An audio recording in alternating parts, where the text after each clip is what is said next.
And welcome back. Thank you for staying with us in the very final moments of the show. Brian, of course, joins us from the social media desk, and he's got news on everything that's trending. Brian, good morning. All right, a very good morning to you, Anne Kigut. As you rightly put it, this is a segment that keeps in the loop on what is trending on alternative media. And drama erupted in Mayuni, Machakos County on Saturday when a 32-year-old man, Justin Munyaka, busted his 31-year-old wife, Mary Mbaika, in the act with another man. Munyaka, a former theology student at a college in Kitui, made his wife to believe that he had left for school on Saturday, only to trail her to her lover's home in Mayuni. Munyaka would break into his wife's lover's home and nab the two in the act. The drama was escalated to Mayuni Assistant Chief Consolata Ndunge, who witnessed Munyaka and his wife's lover signing an agreement to give up the woman, which saw his wife's lover give up the woman for 100,000 shillings and a motorbike as a form of compensation. Wow, some drama there, which is just, I don't know, I'm speechless about it. How would somebody out there just decide to give up a woman, more so his wife, for 180,000 shillings? And they have 3 children together.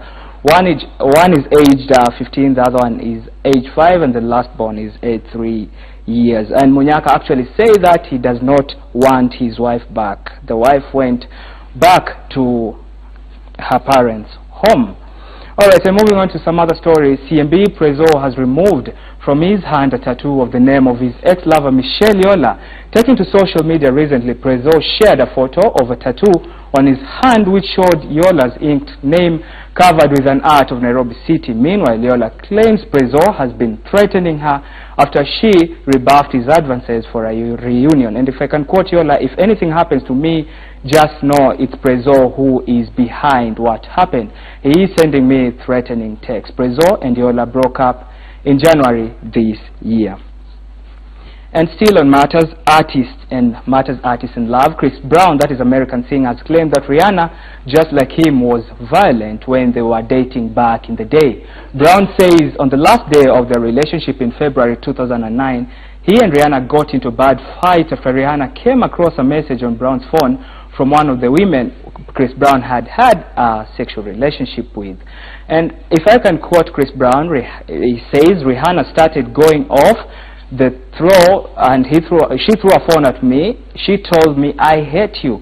She started hitting me a couple of times. I remember she tried to kick me, and when I tried to prevent her kicks from getting to me, I got furious and I punched her.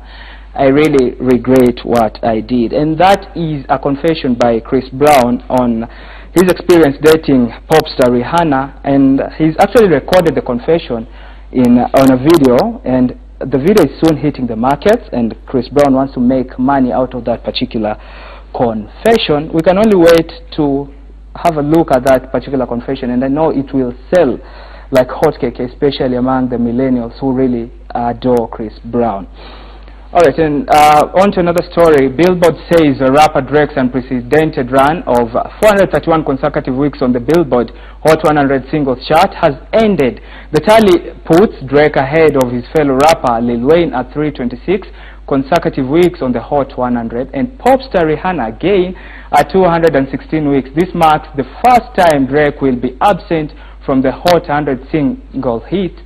And if I quote one of his songs, sorry if I cannot quote him, but one of his songs known as Best I Ever Had entered the charts in 2009 at number 92, and since then Drake had appeared on every Hot 100 charts as either the lead artist or in a featured role. Wow, he's maintained being in the Billboard list top 100 for well over 8 years, and this is the first time since the year 2009 Drake is missing from Billboard top 100. It just shows you how much of a phenomenon he is in his industry, that is music industry.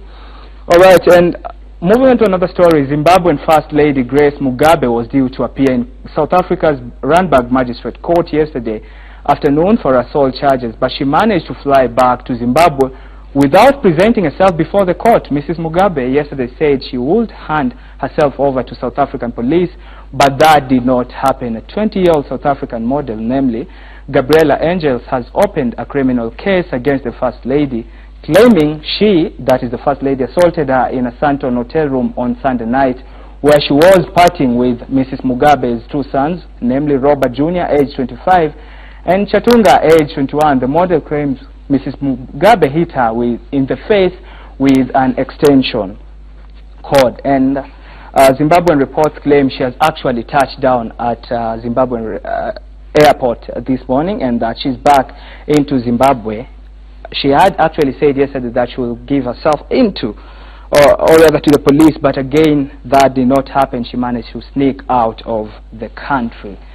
And finally, a woman who was trying to make a purchase in a gas station was denied by impatient dog using its paw like some sort of human. The dog laid on the car's horns, letting its owner inside the store know it was time to go. After a few seconds, the embarrassed dog's owner exited the store and shooed the dog away from the horn, as if this happens quite often. Let's take a look at that video.